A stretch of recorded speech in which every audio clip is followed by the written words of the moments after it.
party people. Let's see.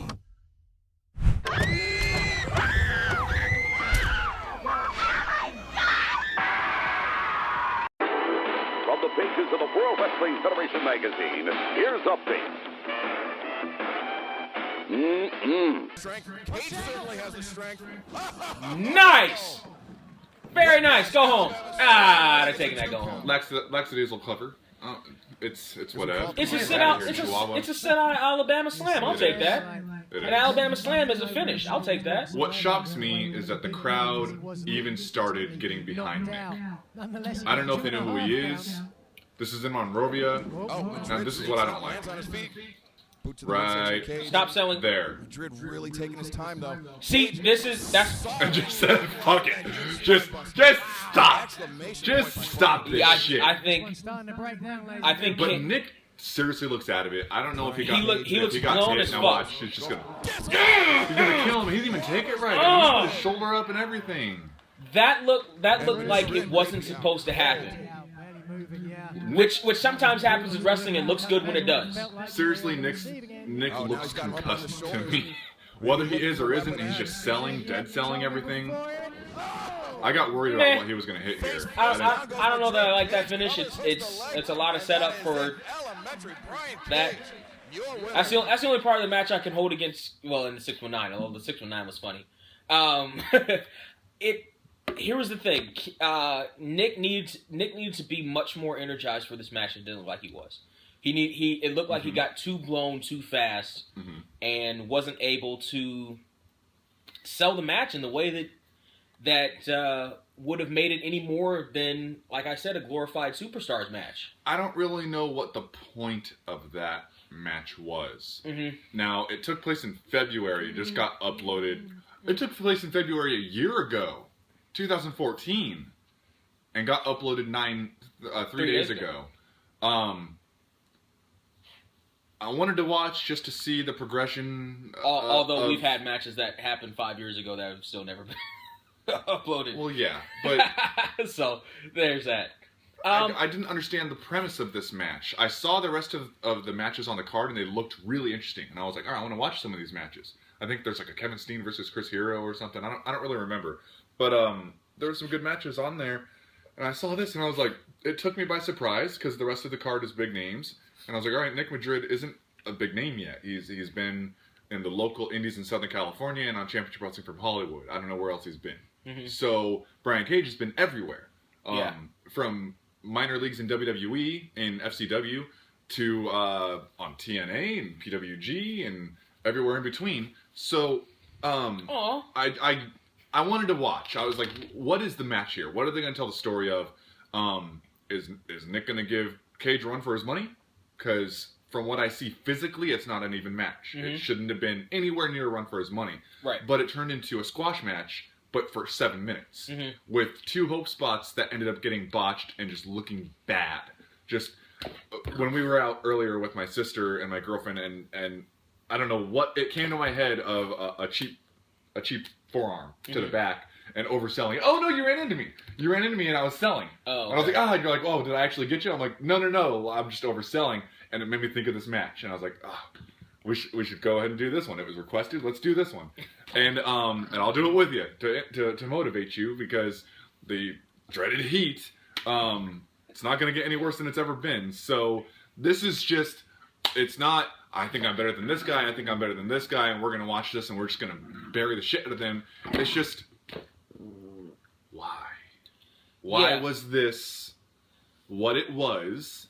My thinking is that it probably wasn't meant to be a squash. I'm hoping it wasn't meant to be a squash match. Because on an indie show, on an indie promotion where you're not running weekly, you don't need squash matches.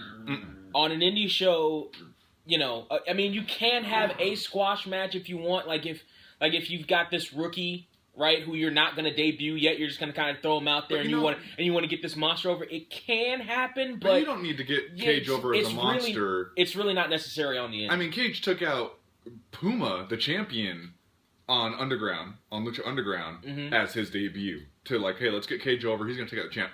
You don't need to take out, maybe in this far away from Championship Wrestling from Hollywood, a relative unknown. And he didn't take him out as a heel. He wasn't beating the shit out of him just to beat the shit out of him. It was a completely uneven match for no reason. And then uploading it, no offense to the uploader, but it did no good for either guy. It didn't make Cage look good because there was a couple botches. It sure as hell didn't make Nick look good, whether he was sick that day, whether he wasn't wrestling constantly at this time, maybe, rusty, whatever it may be, or he just took a bad hit and it fucked with him.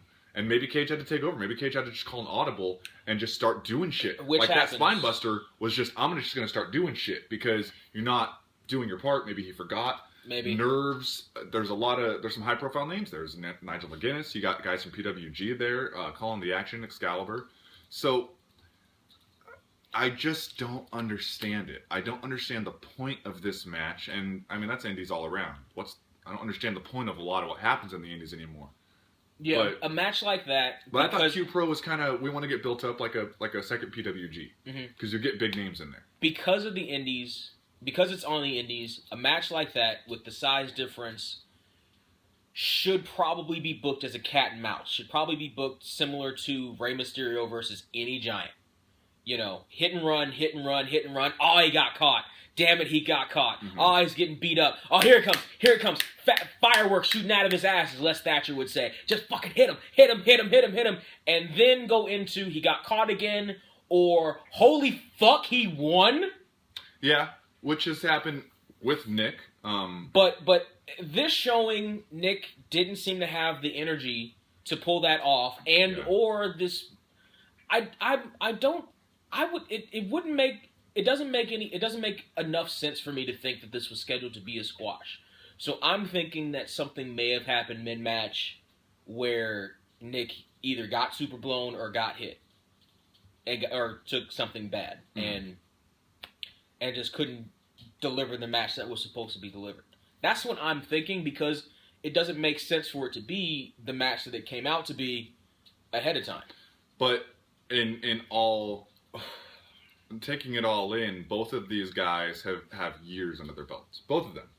Because at this point, 2014, just a year ago, Nick's got, 4 years doing matches weekly? But early 2014, Cage is a different Cage than he had been his entire career. He's much heavier than he was. Much heavier, much bigger.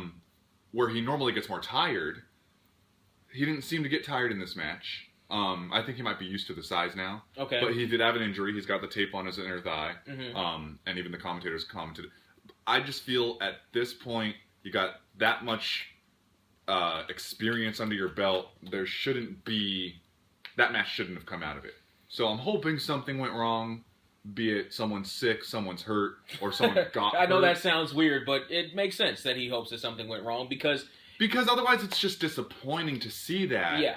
When I watch it and I'm like, okay, it's QPro. I know it's the same guys that are affiliated with PWG. Maybe this is a possible stepping stone for Nick to get to the next level. Let's see if he's improved. If he's improved enough to get booked on one of these shows, good. I'd like to see people get better, not worse.